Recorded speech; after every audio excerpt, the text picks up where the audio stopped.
Our life. Hello. Happy, what's today? Thursday. Happy Thursday. Welcome, welcome, welcome. Hi, Miss Francis. Hi, Lawan.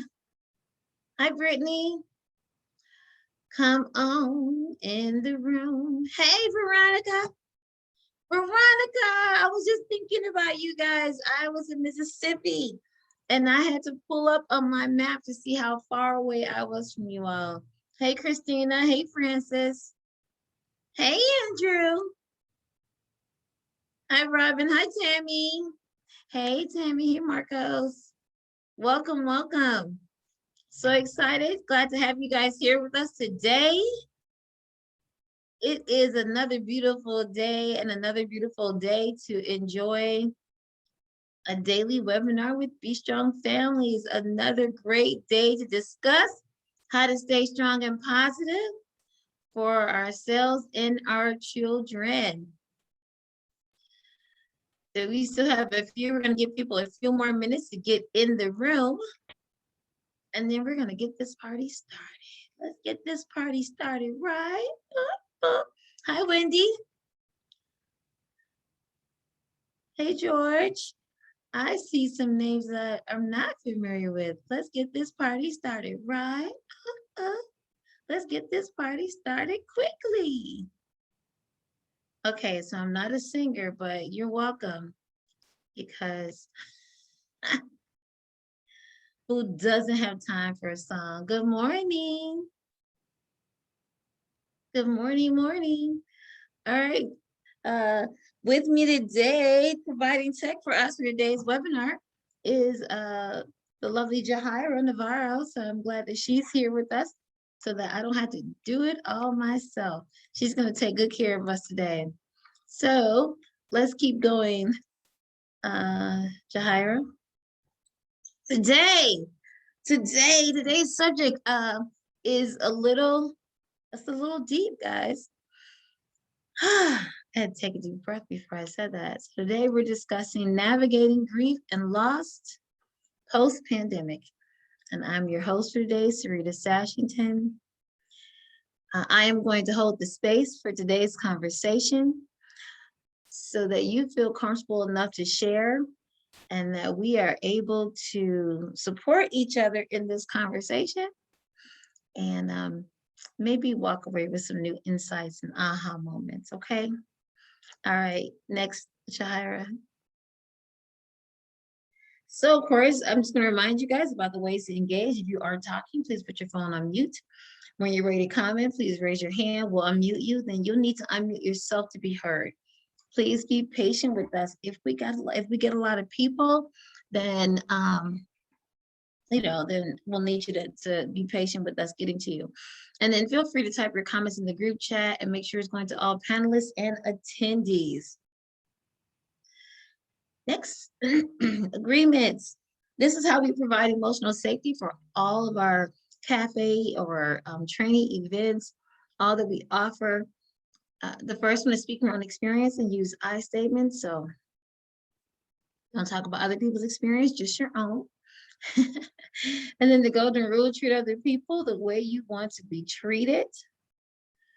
And that's all of our cafe things, like wrapped up in a nice little gift package, right? Not judging, not giving advice, speaking your own experience, that kind of thing.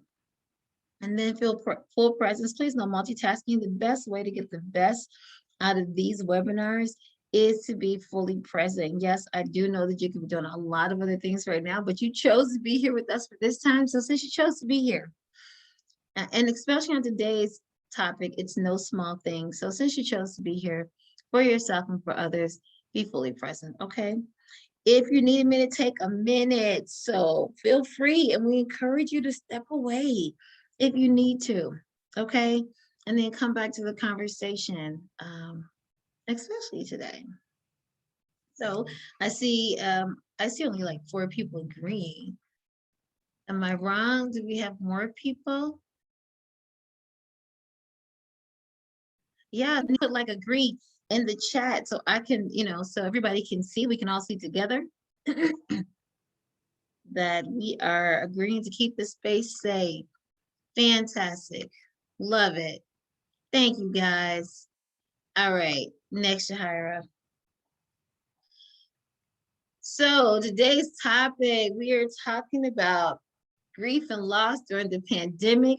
If you are here for this conversation today, I just really want to encourage you because this is hard to talk about, this kind of stuff, but hopefully as we share today, we're going to get a lot from each other. So let's start the conversation, and I'm going to share a little bit, and you see the question up there. If you have your question ready, you can go ahead and put in the chat, and if not, I'm going to read it and then I'll share a little bit while you get your questions ready, okay? So during the pandemic, what did you learn about grief and loss during the pandemic? And I personally, and if anyone wants to share, you can raise your hand if you want to share verbally, or you can put in the chat, and then we'll read the chat, okay? So during the, I don't know what I learned about grief and loss during the pandemic. I learned that I think what I learned was that it's overwhelming. And I learned the enormity of how it affects people. Because at one point during the pandemic, I lost a lot of people in my circle. I probably lost about 25 people between September and January in my circle of friends and family. And I got to the point that I was doing like keeping a death toll almost. It wasn't intentional, but that's just how it was impacting me. And then I learned that I needed to not keep a death toll because that was taking a toll on me. And I also learned that it was okay. It was okay to grieve each and every one of those people, which I did. And it was okay for me to say to other people that I'm not okay today. I'm struggling today. And so I just need to be. So yeah, thank you, Francis. Francis said grief and loss during the pandemic was isolating. Yeah. Brittany said I learned to embrace it, and by that I mean to allow myself to lean into what I was feeling. I have a tendency to not deal with emotions surrounding grief and express them, but it's healthier for me to embrace and feel all the feels. Yeah, that's what I felt too. Luan said it affected families differently due to feelings of isolation and limited access to support systems. Yeah, I agree. Christina said it was more difficult for me because I was not able to be around the people that would normally help me get through things. Andrew said, I learned how much we desperately needed to collectively reflect on the grief and loss that was hitting us every day. But personally, I don't think I was able to ever take that time. Yeah, thank you guys. Thank you so much for sharing. Yeah, I resonate with all of those for sure. Great, next question. So thinking about that and what we share, how did you and your family process not being able to be there or be together when a loved one passed during the COVID-19 pandemic? How did you and your family process not being able to be there or be together when a loved one passed during the COVID-19 pandemic? I will say this. For me, my mom passed in November 2019. So just a few months before the pandemic hit. And I had so many friends that I watched struggling because their parents were in nursing homes or rehab centers where my mom had been, and not being able to connect with, I couldn't imagine not being able to connect and love on my mom and be there with her or having to see her through a window. And just the thought of that, just me thinking about my mom in the rehab center, and if she had been here during COVID, and then watching my friends go through, I think I absorbed some of their stuff a little bit, and I cried when they cried about not being able to see their parents, or their parent passing and they were alone. I mean, it broke my heart because when my mom passed, we were all around her, loving on her in November. And if we hadn't been able to do that, she would have just been sicker, I think. And then we did lose someone, and that person, my we did lose someone that we couldn't go to the she passed at home, and then she was in the funeral home. We had to go in like a few at a time, and I think it was really strange to not hug people. That was extremely hard for me because I wanted to hug, you know, the family, who was really close family friends, and not being able to do that. So I don't know. My family was like a bubble. So those are the people that I hung with, and I was really glad that I had them during that time. But yeah, even with the bubble, um, it was hard. It was just difficult to process. Lawan said with telephone calls and prayers, Francis said it was hard. We had to rely more on technology, these virtual gatherings, as a way to lay eyes on each other. And Christina said funerals were hard because we had to do virtual. Yeah, they were hard. And the one that we went to, they allowed like 10 people in. And then we went in for, 10 people went in. But when we went in, there were like some family members like hanging around on the outskirts. And, to see them and to not hug them was, I don't know, I'm a hugger. And so that was hard for me. I don't know. Did anybody struggle with not being able to hug people? I mean, some of you guys say you didn't see them or you didn't do virtual, but some places had like, you had limited people who could come, or you had to set up like that. So for me, the hugging piece was like really difficult because that's how I express my love for people.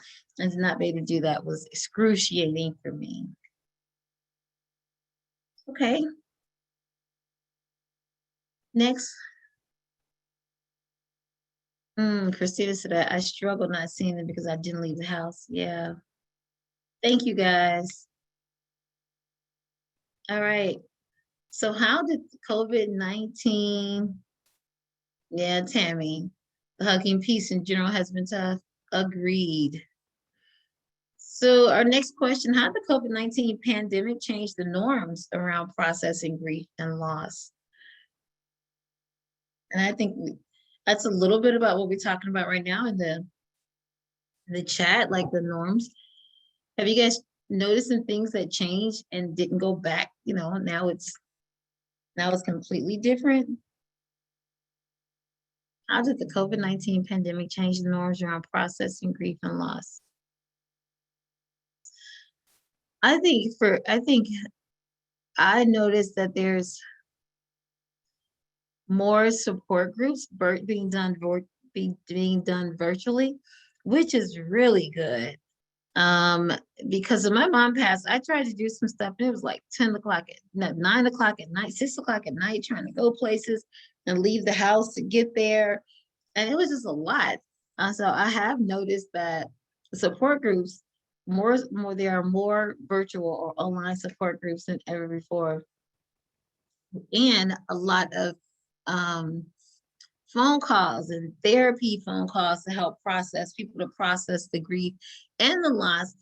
And when I think about loss, I'm thinking about not just like the loss of someone, but there was so much loss. There was loss around jobs and income and the way of doing things, right? Like hanging out or shopping. How about that with a mask on, or not shopping at all, or you know I don't know, just all those little things that played into that we used to do in person, and then to do it differently online. I don't know, what do you guys think? Did it change anything for you?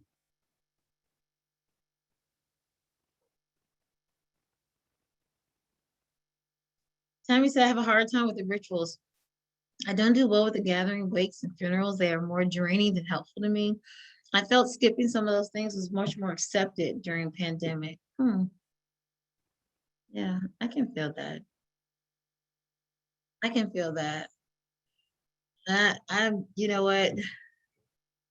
I think I'm just the opposite. Andrew said, I think it emphasized the need for digital safe spaces and processing grief and loss. I saw people grieving on social media for those who passed, and it was jarring to see people in the comments downplay the pandemic as fake news. I think for me, it highlighted how important it was to grieve on social media in a smaller group. Yeah. No need to clarify, Tammy. Thank you, Andrew. I'm an introvert, right? And I'm so not. I think I'm a good mix, and I always feel more love and more safe and more secure when I'm going through, or I feel like that's the best way to, to support people. I don't know, for me, like that they'll feel my presence um, in those places. Kathleen said, I think maybe internalizing feelings or emotions more since people were not able to get together to grieve. Yeah, I can see that, Kathleen. I can totally see that. Thank you. All right. Next question, Jahira. Christina said, I struggled a lot. I always worked and moved around a lot. Then my job closed, daycare closed. So I had to stay home and it became a little depressing. Yeah. So I mean, a lot of loss. How will you or are you navigating pandemic related grief and loss on your journey to vitality? How are you navigating pandemic related grief and loss on your journey to vitality? And you guys know we talked a lot about vitality the last month or so. And vitality are those areas of your mental health. What are you doing by way of mental health in order to navigate pandemic related grief and loss? Or how are you focusing on your physical domain or your social? Or I think, and this is a good question for me because this particular, when I think about it, is relating to my journey to vitality. And I'm thinking about Tammy saying, like, for her, she wanted to pull in and not be around people. And I'm just the opposite. When I lost all those people, 25, 30, 25 something people that were close to my inner circle, I was just like, oh my gosh, it made me want to be more connected with my family and friends. And I crave that so much, being close and being connected with them, because I kept thinking like, oh my God, what if something happens? What if something happens? Then, you know, I don't want to be, I would hate to be sequestered. I would hate to be here in the house and not be with my family. And fortunately for me, I have a large family. I have like 8 siblings. And we that became my bubble. Not all 8 of them, of course, but I had a bubble of about 4 or 5, and those are the ones that I spend my time with. Christina said, I've just been taking it one day at a time. Some days are better than others. I did take up getting my nails done just to have that hour break from the house. Yeah, definitely. So if there's physical, there's social, there's financial, there's environmental. The other thing that I did too was, and if you've been on here, you've heard me talk about my rides to see the sunset or my rides to see the sunrise. Putting myself in the middle of nature really helped me just to breathe and to feel like focus. And that really helped me, those moments, like being with my bubble of people. And I say my bubble of people because I just felt like everybody had those people most people had those people that they just felt like, oh, okay, we're all in the same space, so they're going to be at my house and blah blah blah blah blah. And yeah. Hey, Yamuna. I have totally done that too. I have an obsession with sunsets now. Yamuna, me too. I have like so many pictures on my phone of the sunset, of the sky, of the sunrise. I was just telling my daughter I got the other day, and I just went all the way east as far as I could go, like at 5 something in the morning, just to watch the sun come up. That is so true. The sunset was a constant when everything else was all over the place. You started Instagram for it? Hit me up, Yamuna. Yes. And mine are just on my phone. I don't know what to do with them, but I just love them. So thank you for that. Thank you guys for sharing. Any other thoughts on this question? Environmental and social and mental, emotional and financial and spiritual. That was a big one for me because that's about like, where you feel full of joy and presence. So for me, I spent a lot of time with Daddy God. Andrew said, trying to emphasize being more social. The effects of grief and loss of the pandemic hit my wife a lot harder than it did me. And I feel that part of her grieving process is getting back to some socializing like we did before the pandemic. Yeah, I'm with you on that, Andrew. I totally feel that. I totally feel that. All right. Thank you guys. Thank you so much for sharing.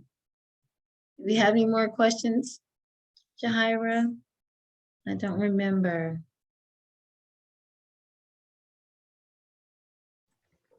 Well, guess what? So we still have a few minutes and we can go back and we can talk about those a little bit more. Or we can say we just give people more time to share if you would like to. This is your 30 minutes a day. And so I want to hold the space for as long as I need to hold the space for you to be able to have the conversation that you need to have. And I was talking to a little bit about, I just mentioned a little bit about using the spiritual domain to help me navigate. Yeah. The spiritual is, where do you go or how do you feel connected in order to feel full of life and full of energy? And so for me, I spent a lot of time with who I call Daddy God. My faith is so important to me, and it really does help me it comforts me and gives me peace when all of that was happening because it was just a lot happening. Yamuna said, is anyone else grieving working from home to back to office transitions? Ooh, is anyone else grieving on working from home to back to office transitions? You. Angela said, yes. I know. Yamuna, I'm on the cusp of that. We're about to go back. I really love working from home. Yamuna have the opposite. I am grieving back to in-person visits. I want out of the office. Yamuna said the struggle is real. Same. Yes. That's real talk. Yeah. That's what I mean. Oh, that's real talk. You know what? I don't know if I'm grieving that a little bit. Like, I certainly think because I've worked from home for so long, but COVID was a different story. And so now I'm just like, I understand though. I feel bad for everybody who is going to have to go back to a 9 to 5 in the office. I'm grieving that loss for you. Yamuna said I'm back in the office full time is difficult for me. I'm sure. Someone said that they're sending people back because they have buildings to pay for.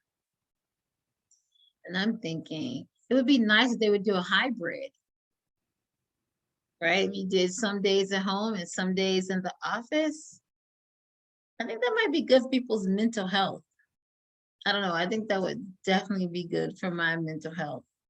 Not saying that's what I want, just be clear, just in case Be Strong is listening. Okay, let's not make that mistake.